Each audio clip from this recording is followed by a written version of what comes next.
The 2027 game has begun. Unfortunately, Tambuwal was caught in between the mix. We got some news some few days back that the Efcc arrested Tambuwal over alleged 189 billion scandal. Now I tell you, your sins, no matter how big or small, will be forgiven once you join the APC.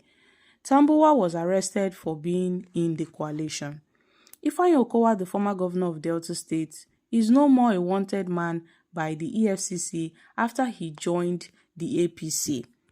Other corrupt politicians like Ganduji, Bello Matawali, Yahaya Bello, they were not arrested. The EFCC failed to arrest them, but now they are arresting Senator Tambuwal because his only crime is being in the opposition. Now Tambuwal has finally opened up.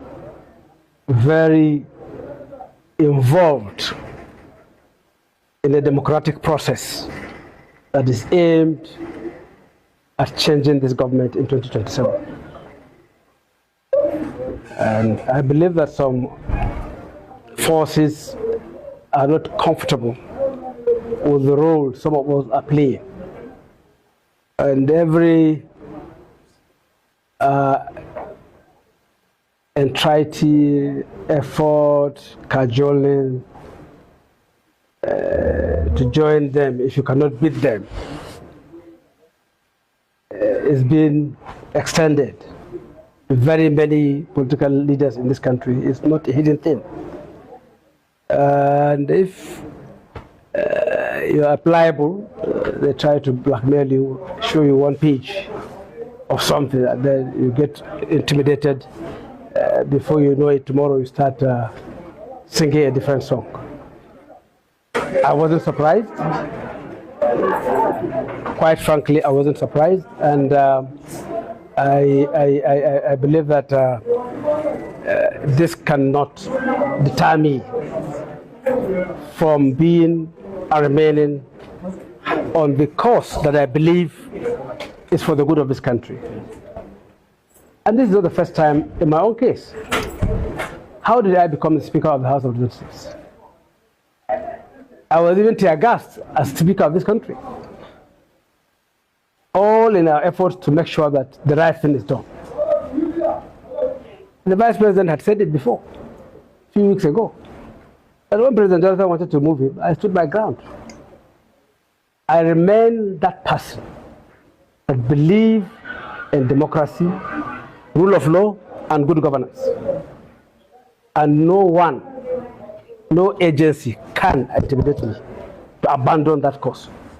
And I'm not doing it just for myself. I believe that what is going on in this country is not right. And that is how I left APC in 2018, August, even as a sitting governor from Northwest, where President Muhammadu Buhari, a blessed memory, was from. If I had wanted to remain at APC to seek for second term, I could have done so. But I left and decided to join PDP because I believe that even as at then, the APC administration was drilling. How much more of now?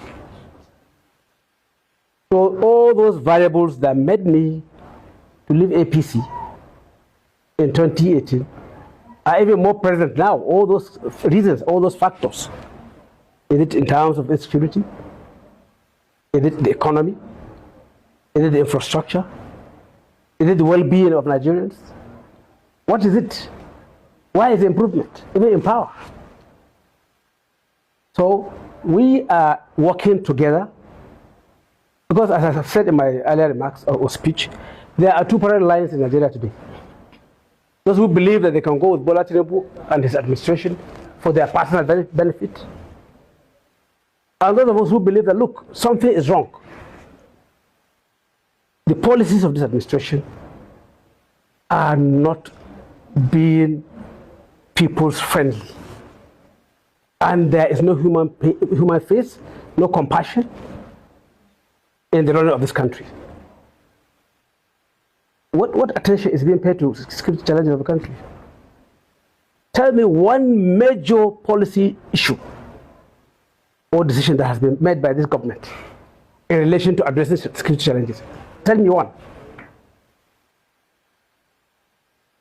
Is it that they lack the ideas? Is it that they lack the resources? Even to recruit people? This recruitment is not rocket science. To have more boots on the ground, you don't need the permission of anybody as commander-in-chief. You can direct, you can send a budget to the National Assembly and direct for recruitment of more personnel into security services. Have they done that? So we believe that, look, we need to really do something about this, and that's why we initiated, and it wasn't out of nothing. We initiated the discussions about coalition, about coming together, from a report we received. We instituted a committee of both political academicians and practitioners to advise us on the way forward. How is PDP? How is Labour Party? How is NNPP? How are the remaining parties in Nigeria? Because all of them have been infiltrated. It's not hidden. By who? By the agents of government. And that's why we said, look, let's come together and have something that we believe is good for what we're about to do, that is not infiltrated, that's about from day one. And I know that what we have before us is working within a democratic process to bring about a new government in Nigeria. For the people of Nigeria. Me, that is my own conviction, and that's why I'm involved. Okay, talking about coalition, have you interested? It's only when I registered that I become a new member. Okay. Oh, yeah, in the process. Oh, absolutely. Now, most Nigerians believe that this coalition is all about Atiku's interests. Most Nigerians or some Nigerians? Okay, some Nigerians. Okay. Well, you see, you cannot stop people from having their own insinuations, their own thinking. Maybe Atiku himself had said so. It's not about him. It's about this country. Let's go through a democratic process and see who emerges as the candidate. Atiku was involved in 2015. Did he become the candidate? No. He didn't become the candidate. He lost to Buhari in Lagos. One person lost to Buhari in Lagos. Roger Sokoronta lost. Simon Diazaya, my good brother, or blessed memory, lost to Buhari. So it's more or less a similar thing. Let's have a platform. And then whoever wants to express his ambition is entitled to express his ambition. I can tell you, I'm very close to Atiku Abubakar.